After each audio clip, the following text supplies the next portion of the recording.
بسم اللہ الرحمن الرحیم۔ السلام علیکم، میرا نام ہے آصف اور اردو وائس سٹوریز میں آپ کا خوش آمدید۔ دوستوں، امید کرتا ہوں آپ سب خیر و عافیت سے ہوں گے۔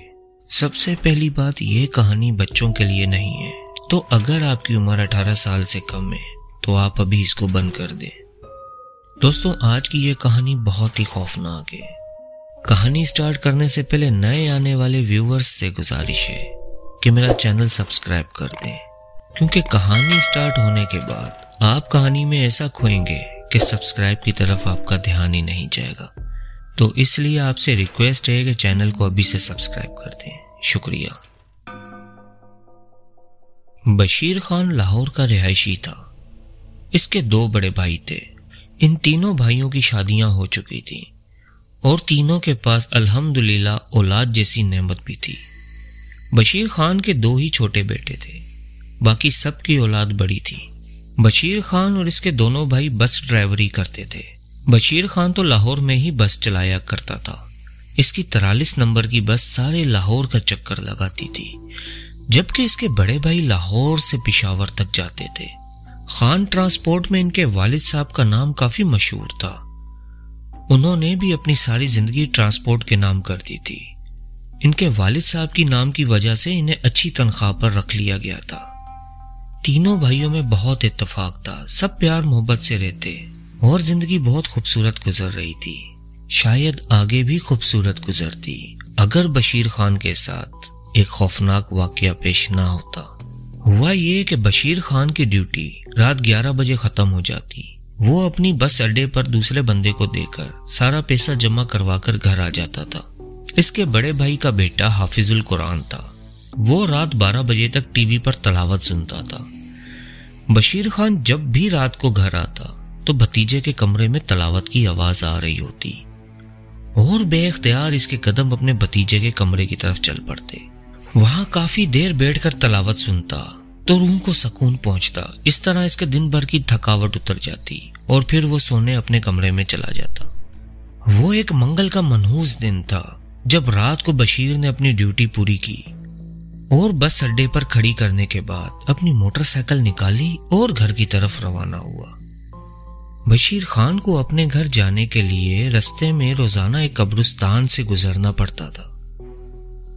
آج قبرستان سے چند قدم دور اس کی موٹر سائیکل نے چلنے سے جواب دے دیا۔ شاید موٹر سائیکل کا پلگ شارٹ ہو گیا تھا اور وہاں دور تک کوئی میکینک بھی نہیں تھا۔ واپس جاتا تو بہت دیر ہو جاتی۔ گھر کا فاصلہ بھی زیادہ دور نہیں تھا، سو بشیر نے پیدل چلنے کا سوچا اور موٹر سائیکل کو کھینچتا ہوا قبرستان سے گزرنے لگا۔ وہ یہاں سے روزانہ گزرتا تھا مگر اسے کبھی خوف محسوس نہیں ہوا۔ مگر آج نہ جانے کیا بات تھی کہ قبرستان میں قدم رکھتے ہی ایک پراسرار سی لہر اس کی ریڑھ کی ہڈی میں دوڑ گئی۔ وہ خوف زدہ ہو کر چاروں طرف دیکھتا ہوا آگے بڑھنے لگا۔ بشیر خان نے خود کو سنبھالا اور کافی حد تک کامیاب بھی ہو گیا، مگر کوئی پراسرار چیز ضرور تھی جو ماحول کو گواہ بنا رہی تھی۔ ابھی وہ قبرستان کے بیچ میں ہی تھا کہ اسے ایک عجیب سی آواز سنائی دی۔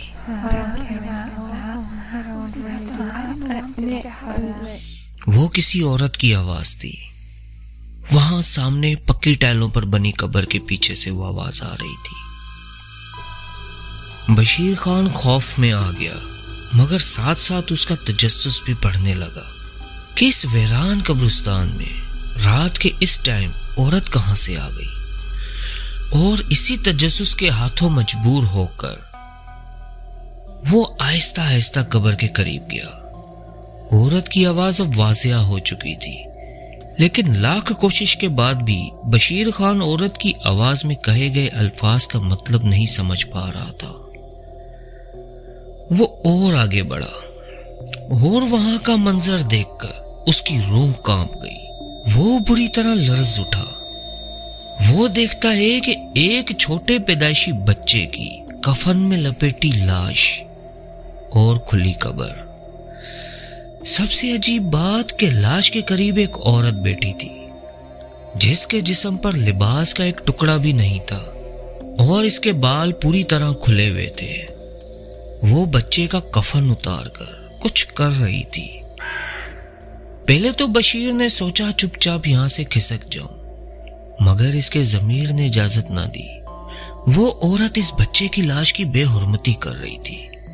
ایک مسلمان ہونے کے ناطے بشیر خان کا فرض تھا کہ وہ اس کو روکے، اور اسی ٹائم بشیر خان نے فیصلہ کیا کہ وہ اس کو روکے گا، بے شک وہ کوئی ہوائی مخلوق ہی کیوں نہ ہو۔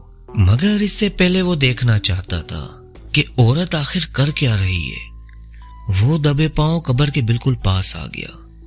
اس نے دیکھا کہ وہ عورت بچے کو سرما لگا رہی ہے، اور عورت نے اپنی انگلی سے ایک بندیا بچے کے ماتھے پر لگائی، اور پھر نامعلوم زبان میں کچھ بڑبڑانے لگی۔ پھر وہ اپنے پاس پڑے ہوئے مٹی کے کٹورے جس میں شاید پانی تھا، اس میں ہاتھ ڈال کر اس بچے کے اوپر پانی کے چھینٹے مارنے لگی۔ بشیر خان کی سمجھ میں آ گیا کہ یہ عورت کیا کر رہی ہے۔ بشیر خان نے سن رکھا تھا کہ ایسے عمل بے اولاد عورتیں کرتی ہیں تاکہ انہیں اولاد ہو سکے۔ بشیر خان قبر کے پیچھے سے نکلا اور اس عورت کو بالوں سے پکڑ لیا اور ایک زوردار جھٹکے سے عورت کو بچے کی لاش سے ہٹایا۔ جاہل عورت، یہ کیا شیطانی کام کر رہی ہے تو؟ عورت بدحواس ہو گئی۔ بشیر خان نے ابھی تک عورت کے بال پکڑے ہوئے تھے۔ وہ عورت گڑ گڑائی کہ مجھے چھوڑ دو، تجھے چھوڑ دوں تاکہ تو پھر یہ گندا کام کرے۔ وہ عورت دوبارہ منت کرنے کے انداز میں بولی، میرے پاس بہت دولت ہے، تم جتنی دولت چاہو میں دوں گی۔ مگر بشیر خان نے اس عورت کی بات پوری ہونے سے پہلے ہی ایک زوردار تھپڑ اس کے گال پر جڑ دیا۔ میں تو تمہیں اب پولیس تھانے میں لے جا کر ہی چھوڑوں گا۔ پولیس کا نام سن کر عورت کی آنکھوں میں خوف سا چھا گیا۔ ایسا مت کرنا، سارے خاندان میں میری بےعزتی ہو جائے گی۔ اچھا تو پھر وعدہ کر آئندہ ایسا گھٹیا کام نہیں کرے گی۔ اپنے کپڑے پہن اور چل، میں تجھے گھر چھوڑاؤں۔ نہیں نہیں، میں خود چلی جاؤں گی، آپ مت آؤ ساتھ، آپ کی مہربانی ہوگی۔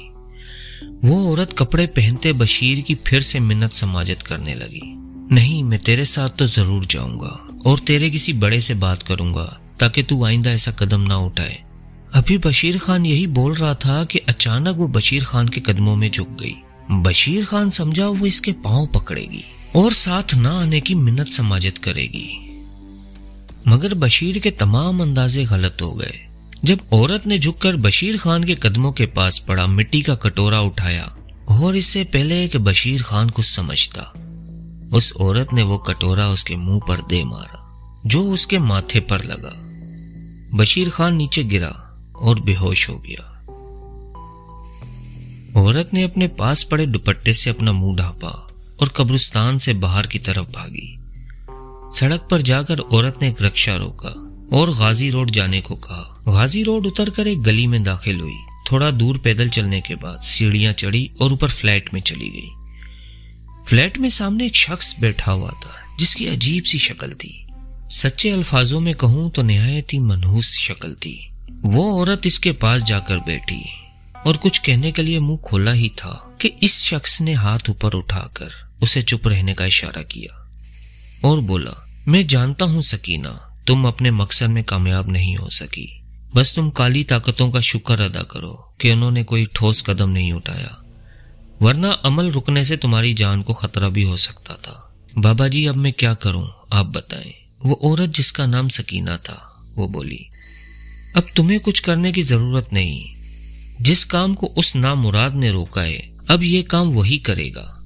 اگر کالی طاقتوں نے چاہا تو تمہیں ضرور اولاد ملے گی، لیکن اس کے لیے تم کو بہت سی دولت خرچ کرنی پڑے گی اور ساتھ ہی کچھ مشکل آزمائشیں آئیں گی۔ مجھے اولاد کے لیے جو کچھ کرنا پڑے گا میں کروں گی، سکینہ نے مضبوط لہجے میں کہا، اور اس بابا کے فلیٹ سے باہر نکل کر اپنے گھر کی طرف چلی گئی۔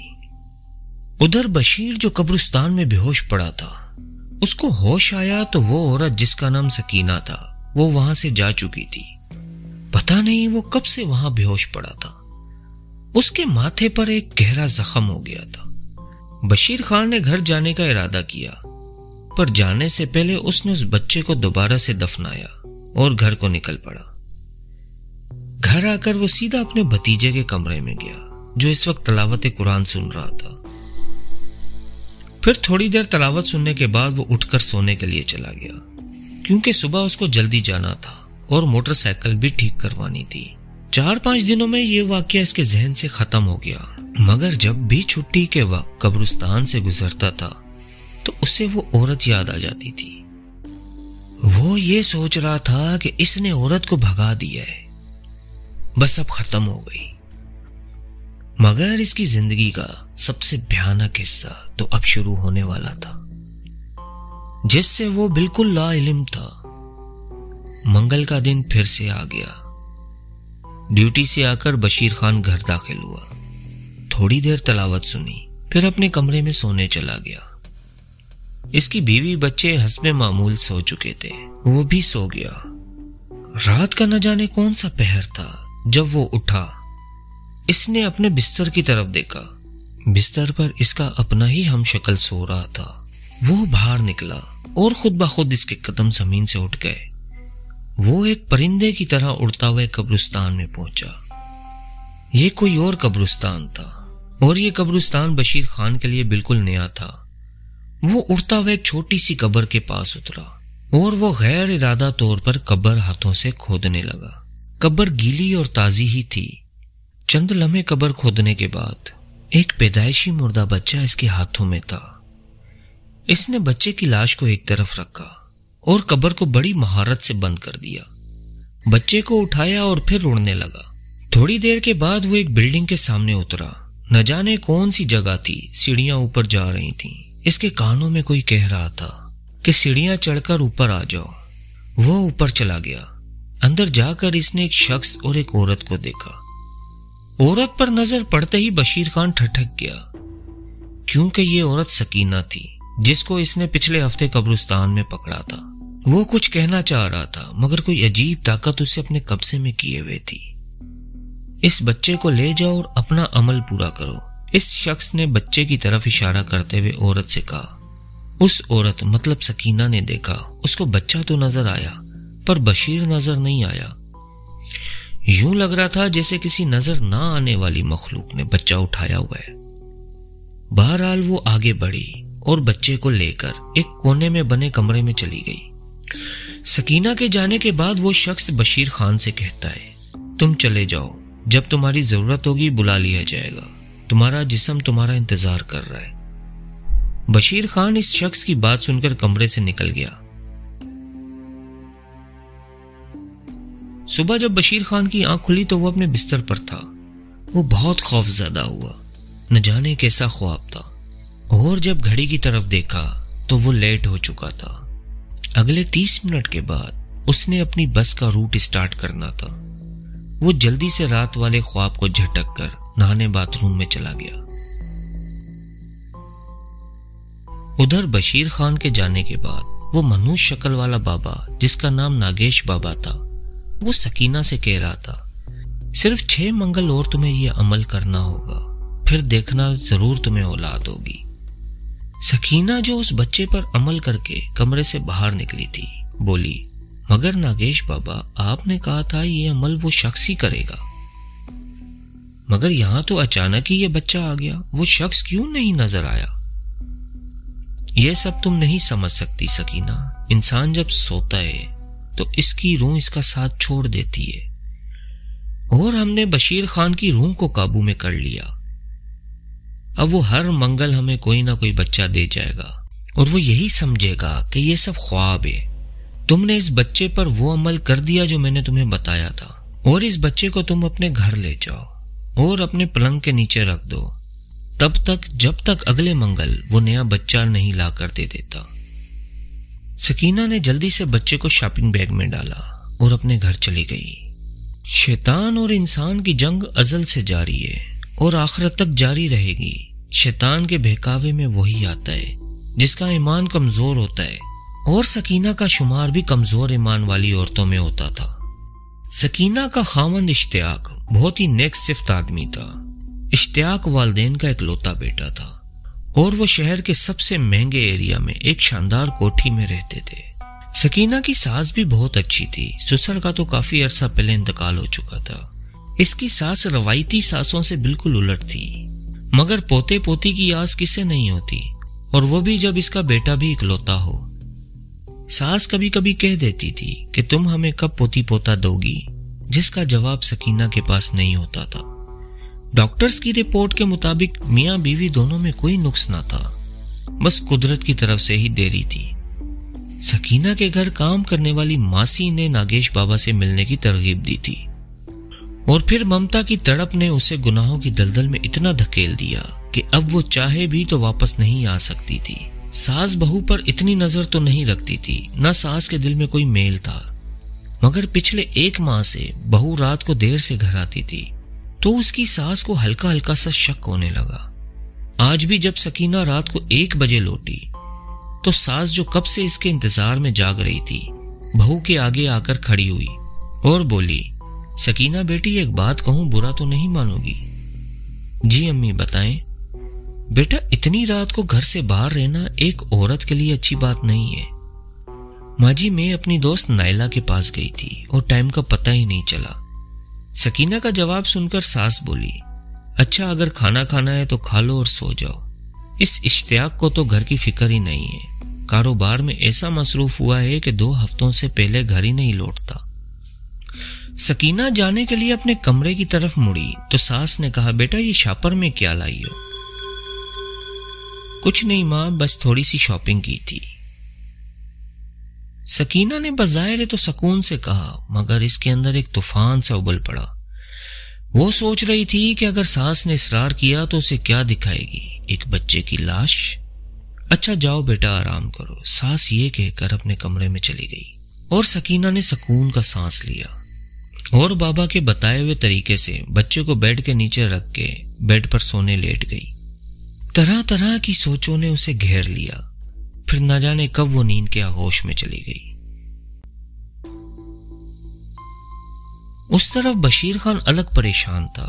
یہ مہینے کا 3را منگل تھا جب بشیر خان نے وہی خواب دیکھا کہ وہ قبرستان سے ایک بچے کی لاش لے کر نکل رہا ہے اور پھر وہی سیڑھیاں چڑھتا ہے اور اسی شخص کو بچہ دے کر واپس آ جاتا ہے۔ بشیر خان پہلے تو خوابوں سے اتنا پریشان نہیں ہوا تھا، مگر اب پریشانی اس کے چہرے سے ٹپک رہی تھی، کیونکہ ایک ہی خواب اس کو 3ری بار آیا تھا۔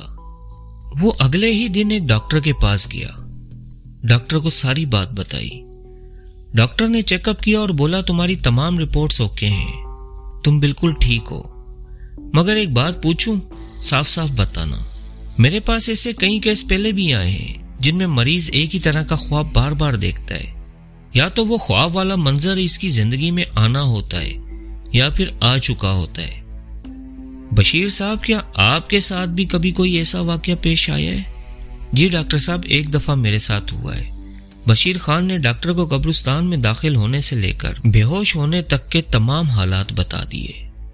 بشیر صاحب بالکل یہی وجہ ہے کہ وہ واقعہ آپ کے دماغ میں چپک گیا ہے۔ پھر اس نے بشیر خان کو کچھ دوائیاں لکھ کر دی۔ بشیر خان کلینک سے نکلا اور دوائیوں کی پرچی پھاڑ دی۔ وہ ڈاکٹر کی باتوں سے مطمئن نہیں تھا۔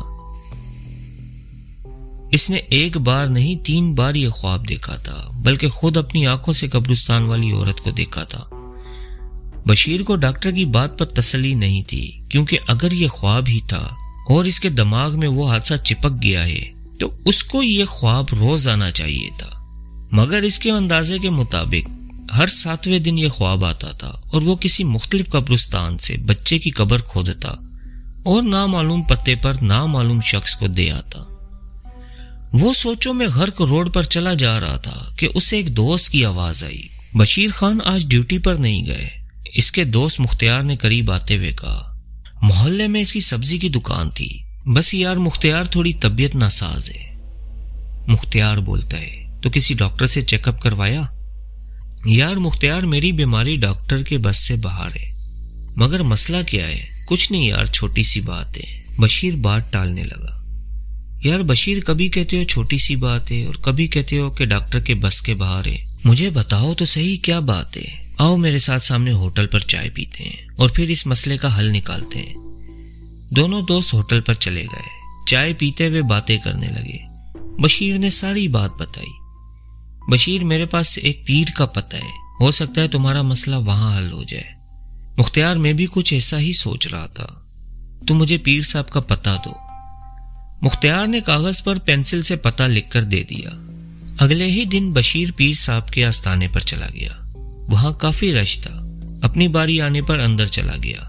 اندر ایک سفید داڑھی والا شخص سر پر امامہ باندھے تعویذ لکھ رہا تھا۔ اس شخص نے چہرہ اوپر اٹھایا اور بشیر خان کو دیکھ کر ٹھٹک گیا۔ بشیر خان ابھی اپنا مسئلہ بتانے ہی والا تھا کہ پیر صاحب بولے تمہارا مسئلہ میں حل نہیں کر سکتا، یہاں سے چلے جاؤ۔ مگر پیر صاحب آپ نے میری بات تو سنی ہی نہیں۔ بچے ہمیں سب علم ہے، تمہارے خواب تمہیں پریشان کرتے ہیں، یہ کوئی ایسی بیماری نہیں جس کے لیے تمہیں تعویذ دیا جائے، کچھ دنوں میں تم خود بخود ٹھیک ہو جاؤ گے، جاؤ اور سکون سے اپنا کام کرو۔ پیر صاحب کا جواب سن کر بشیر مایوسی سے واپس نکلا اور گھر آ گیا۔ دوسری طرف ناگیش بابا کی نظر ہر ٹائم بشیر کی طرف تھی۔ اس کو پتہ لگ گیا کہ بشیر پیر نواز کے پاس گیا تھا، مگر اس کی دال نہیں گلی۔ مگر پیر نواز تو بہت پہنچے ہوئے ہیں، انہوں نے کچھ تو کیا ہوگا۔ وہ کچھ سوچتے ہوئے بڑبڑایا کہ بشیر کے لیے اب مجھے اگلے منگل کا ایسا انتظام کرنا ہوگا کہ یہ خواب والا سلسلہ اس کے ساتھ نہ ہو، ورنہ وہ پھر کسی پیر فقیر کے پاس چلا جائے گا، اور ہو سکتا ہے وہ پیر واقعی ہی پہنچا ہوا ہو اور وہ میرے عمل میں رکاوٹ نہ ڈال دے۔ سکینہ جو روز 3 گھنٹے کے عمل کے لیے ناگیش بابا کے پاس آتی تھی، وہ پاس ہی بیٹھی تھی، فوراً سے ڈر کر بولی، نہیں بابا ایسا نہیں ہو سکتا، باقی عمل میں خود ہی کر لوں گی۔ تم پھر بے وقوفوں والی باتیں کر رہی ہو، اب وہ عمل شروع ہو چکا ہے اور اسی کو ختم کرنا ہوگا جس نے شروع کیا ہے۔ اب اس کی روح نہیں بلکہ اگلے منگل وہ خود جائے گا، اور صبح اسے یاد بھی نہیں ہوگا کہ رات وہ کسی قبرستان میں گیا تھا۔ دوسرے دن منگل کی صبح تھی۔ بشیر خان خوش ہو گیا، ہر منگل اسے خواب آتا تھا لیکن رات اسے خواب نہیں آیا تھا۔ لیکن اس کی ساری خوشی چند ہی لمحوں میں گم ہو گئی جب اس کی نظر اپنے ہاتھوں اور کپڑوں پر پڑی۔ اس کے ہاتھ اور کپڑے مٹی سے لتھڑے ہوئے تھے اور ہاتھوں میں کافور کی بو آ رہی تھی۔ وہ بہت زیادہ خوف زدہ ہو گیا۔ یقیناً اب تک جو ہوتا آ رہا تھا وہ خواب نہیں حقیقت تھا۔ کوئی شیطانی طاقت ہے جو اس سے ایسے گھنونے کام کروا رہی ہے۔ انہی سوچوں میں غرق بشیر نہانے چلا گیا اور نہا دھو کر تیار ہوا اور ڈیوٹی پر چلا گیا۔ دوسری طرف سکینہ کی ساس اپنی بہو کے رویے سے پریشان تھی۔ سکینہ ہر منگل کی رات گھر بہت دیر سے آتی تھی اور ہر بار اس کے ہاتھ میں شاپنگ بیگ ہوتا تھا۔ ساس نے اس بار پکا ارادہ کر لیا تھا کہ وہ اس معاملے کی جانچ پڑتال ضرور کرے گی اور پتہ لگائے گی کہ یہ کہاں جاتی ہے۔ اس کا بیٹا اشتیاق کام کے سلسلے میں ملک سے باہر گیا ہوا تھا۔ شام ہوتے ہی ساس ڈائننگ ہال میں آ گئی۔ مغرب کی اذان ہوتے ہی نماز پڑھنے لگی۔ ساس کو یقین تھا کہ بہو 20 منٹ تک اوپر اپنے کمرے سے نیچے نہیں آئے گی، مگر سکینہ تو جیسے موقع کا انتظار کر رہی تھی۔ ساس نماز پڑھ کر فارغ ہوئی تو سکینہ گھر سے جا چکی تھی۔ ساس نے اب سکینہ کی واپسی کا انتظار شروع کر دیا۔ رات کے 12 بجے سکینہ واپس آتے دکھائی دی۔ ساس اپنے کمرے کی کھڑکی سے اسے اندر آتے دیکھ رہی تھی۔ جیسے ہی سکینہ اپنے کمرے میں چلی گئی تو ساس اٹھی اور سکینہ کے کمرے کی طرف بڑھی۔ دروازہ بند تھا۔ ساس نے دروازے پہ لگے سراغ سے آنکھ لگائی تو اندر کا منظر دیکھ کر اپنے آپ پر قابو نہ پا سکی۔ ساس کی آنکھوں نے جو دیکھا اسے یقین نہیں آ رہا تھا کہ سکینہ کے ہاتھوں میں ایک چھوٹا مردہ بچہ جس کو وہ اپنے بیڈ کے نیچے رکھ رہی تھی۔ سکینہ دروازہ کھولو۔ سکینہ نے دروازہ کھولا۔ کیا بات ہے ماں، آپ نے کیوں اتنا شور مچا رکھا ہے؟ سکینہ مجھے معلوم ہو گیا ہے کہ تم عورت نہیں ایک ڈائن ہو، اور میں اپنے بیٹے اشتیاق کو ایک ڈائن کے ساتھ نہیں رہنے دوں گی۔ اشتیاق آتا ہے تو میں تمہارا فیصلہ کرواتی ہوں۔ ساس کا چہرہ تو غصے سے سرخ ہو گیا۔ ساس واپس مڑی مگر سکینہ اب اپنی منزل کے اتنے پاس آ کر واپس نہیں پلٹنا چاہتی تھی۔ اس نے ساس کے مڑتے ہی وہی شاپنگ بیگ جس میں بچے کو لائی تھی ساس کے منہ پر لپیٹ دیا اور بولی، تو میرا فیصلہ کرے گی بڑھیا، لے میں نے تیری موت کا فیصلہ کر دیا۔ سکینہ واقعی ہی ڈائن بن چکی تھی۔ ساس نے اپنی جان بچانے کی بھرپور کوشش کی لیکن آخر کار مر گئی۔ کافی دیر بعد جب اس نے شاپنگ بیگ منہ سے ہٹایا تو وہ ساس کی شکل دیکھ کے بری طرح کانپ سی گئی۔ ساس کی آنکھوں کی بے نور پتلیاں جیسے اسے گھور رہی تھیں۔ سکینہ نے ہمت کر کے ساس کی لاش اس کے کمرے میں پہنچائی اور سب سے پہلے اپنے شوہر کو فون کیا اور بڑی اداکاری سے ساس کی طبیعت ناساز کا بتایا اور اپنے فیملی ڈاکٹر کو بھی فون لگا دیا۔ تھوڑی دیر میں ڈاکٹر وہاں پہنچ گیا۔ ڈاکٹر کو پہلی ہی نظر میں پتا چل گیا کہ ساس مر چکی ہے۔ تھوڑی دیر بعد سکینہ نے دوبارہ اشتیاق کو فون کیا اور روتے دھوتے بتایا تمہاری ماں اس دنیا سے گزر گئی ہے۔ اور دوسری طرف جیسے جیسے منگل قریب آ رہا تھا بشیر کا خوف بڑھ رہا تھا۔ پورے 1 ماہ سے بشیر منگل کا شکار بنتا آیا تھا، لیکن اب کی بار وہ ایسا ہونے نہیں دینا چاہتا تھا۔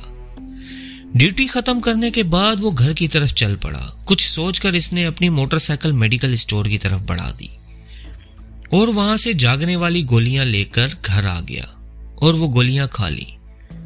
گولیاں کھانے کی دیر تھی کہ اسے نیند آنے لگی۔ اس نے سر جھٹکا اور گولیوں کی پتے کی طرف دیکھنے لگا۔ سفید رنگ کی گولیاں پیلے رنگ میں تبدیل ہو چکی تھیں۔ اسے اچھی طرح یاد تھا کہ گولیاں کس رنگ کی تھیں اور وہ بار بار سر کو جھٹکنے لگا، لیکن وہ نہ چاہتے ہوئے بھی نیند کے آغوش میں چلا گیا۔ رات 12 کا وقت تھا۔ بشیر مشینی انداز میں اٹھا تو اس کے بھتیجے کے کمرے سے تلاوت قرآن پاک کی آواز آ رہی تھی۔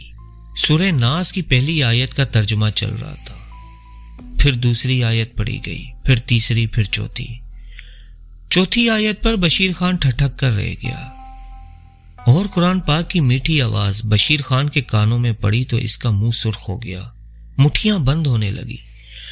وہ خود بخود چلتا ہوا بھتیجے کے کمرے میں داخل ہو گیا اور ساری رات وہ اپنے بھتیجے سے کہہ کر وہ قرآن پاک کی تلاوت سنتا رہا۔ ادھر ناگیش بابا پریشانی کے عالم میں بشیر خان پر نظر رکھے ہوئے تھا۔ اس نے جب یہ سب منظر دیکھا تو اس کے چہرے پر خوف کے سائے منڈلانے لگے، کیونکہ اس کا علم الٹا ہو گیا تھا۔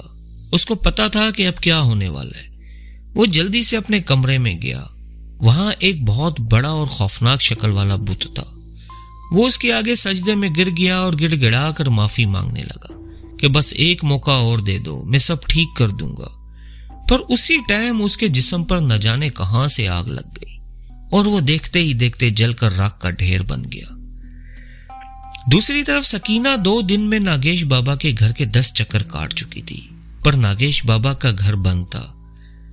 بہت پریشان تھی۔ ہر منگل اس کا عمل پورا ہوا کرتا تھا اور یہ تو اس کا آخری منگل تھا، لیکن اس منگل بشیر خان بچہ لے کر اس کے پاس نہیں آیا تھا۔ وہ اس لیے بھی پریشان تھی کہ ناگیش بابا کدھر گم ہو گیا۔ اس کے دل میں ہول اٹھ رہے تھے کہ شاید عمل پورا نہ ہونے کی صورت میں شیطانی طاقتوں نے اس کے ساتھ کچھ الٹا سیدھا نہ کر دیا ہو، اور اب وہ ڈر بھی رہی تھی کہ کہیں اس کے ساتھ بھی ایسا نہ ہو جائے۔ تبھی اس کی زندگی نے پلٹا کھایا۔ شروعات ایک الٹی سے ہوئی۔ اشتیاق ماں کی وفات کے بعد باہر نہیں گیا تھا۔ وہ سکینہ کو لے کر ڈاکٹر کے پاس گیا تو ڈاکٹر نے سکینہ کے ماں بننے کی خوشخبری سنائی۔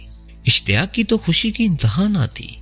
گھر پہنچتے ہی اس نے ملازموں کو کہا سب داتا دربار چلو۔ داتا دربار پہنچ کر اشتیاق نے لنگر پکانے والوں کو 1 لاکھ روپے دیے اور کہا لنگر بھی تقسیم کر دو۔ سب لوگ دربار میں داخل ہو گئے، مگر سکینہ نے ابھی پاؤں اٹھایا ہی تھا کہ اسے ایسے لگا جیسے کوئی آگ کی دیوار ہو جو اس کو اندر داخل ہونے سے روک رہی ہو۔ وہ بھاگ کر پیچھے جا کر کھڑی ہو گئی۔ اشتیاق نے سکینہ سے کہا چلو اندر۔ نہیں اشتیاق، مجھ سے چلا نہیں جا رہا۔ تو سکینہ میں تمہیں اٹھا کر لے چلتا ہوں۔ سکینہ غصے سے بولی میں نے کہا نا میں اندر نہیں جاؤں گی۔ ٹھیک ہے سکینہ، جیسے تمہاری مرضی۔ اشتیاق اکیلا اندر داخل ہونے ہی لگا، پیچھے سے آواز آئی بہت خوش ہو بچے؟ وہ کوئی درویش بابا تھے۔ بچے تیری خوش نصیبی ہے کہ تو ادھر اندر آ گیا، ورنہ تو بھی اس کالی طاقت کی لپیٹ میں آ جاتا۔ کون سی طاقت بابا جی؟ میں آپ کی بات سمجھا نہیں۔ بیٹا بہت جلد سمجھ جاؤ گے، لو تم یہ کھا لو۔ درویش نے چند الائچی کے دانے اشتیاق کو دیے اور بولا بیٹا ایک بات یاد رکھنا، اپنی بیوی کے پاس تب تک نہ جانا جب تک وہ اس بچے کو جنم نہیں دے دیتی۔ بعد میں اگر حالات اجازت دیں تو ضرور جانا۔ آخری جملہ درویش نے مسکراتے ہوئے کہا۔ اشتیاق کچھ پوچھنا چاہتا تھا، مگر دیکھتے ہی دیکھتے وہ درویش لوگوں کی بھیڑ میں غائب ہو گیا۔ اس طرف بشیر ساری رات وہ تلاوت قرآن سنتا رہا اور اس کے بعد فجر کی اذانیں شروع ہو گئیں اور وہ وہیں بھتیجے کے کمرے میں ہی سو گیا۔ نیند میں وہ خواب دیکھتا ہے کہ وہ ایک ایسی جگہ کھڑا ہے جہاں بہت تیز روشنی ہے۔ اس روشنی کی وجہ سے اس کی آنکھیں تک نہیں کھل پاتی۔ اتنے میں اس کے کانوں میں ایک آواز گونجتی ہے، بیٹا ابھی تک جو کچھ تمہارے ساتھ ہو رہا تھا وہ سب کالی طاقتیں تم سے کروا رہی تھی، کیونکہ تم نے اس رات قبرستان میں اس عورت کے عمل میں رکاوٹ ڈالی تھی۔ پر جیت ہمیشہ نیکی کی ہی ہوتی ہے اور جیت تمہارے مقدر میں آئی ہے۔ اس کے بعد بشیر کی آنکھ کھل جاتی ہے اور اندر ہی اندر اس کو بہت خوشی ہوتی ہے، اور اس کے بعد اس کے ساتھ پھر کوئی ایسا خواب یا قبرستان والا معاملہ نہیں ہوتا۔ اور رہ گئی بات سکینہ کی، تو سکینہ کے ہاں اولاد پیدا ہوتی ہے، پر اس کو دیکھ کر سب کی چیخیں نکل جاتی ہیں، کیونکہ اس بچے کا جسم تو انسان کا ہوتا ہے پر سر ایک خنزیر کا، اور وہ پیدا ہونے کے کچھ ہی منٹس بعد مر جاتا ہے۔ سکینہ ہمیشہ ہمیشہ کے لیے اپنا ذہنی توازن کھو بیٹھتی ہے۔ اس کا شوہر اشتیاق اس کو پاگل خانے میں ڈال دیتا ہے اور کچھ ٹائم بعد دوسری شادی کر لیتا ہے، اور کچھ ہی عرصے میں وہ پاگل خانے میں ہی دم توڑ دیتی ہے۔ دوستوں، اس عبرتناک واقعے سے بہت سارے سبق ملتے ہیں، مجھے بتانے کی ضرورت نہیں۔ تو جو کچھ بھی ہوتا ہے اس میں اللہ تعالیٰ کی بہتری ہوتی ہے۔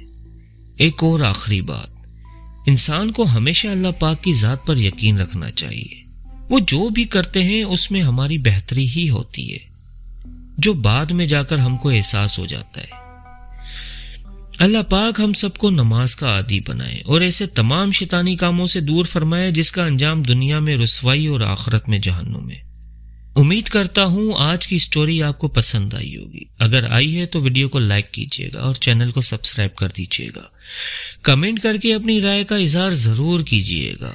انشاءاللہ بہت جلد ملیں گے ایک نئی کہانی، ایک نئے قصے، ایک نئے واقعے کے ساتھ۔ تب تک کے لیے اجازت چاہوں گا، بہت ساری دعاؤں کے ساتھ۔ اللہ حافظ۔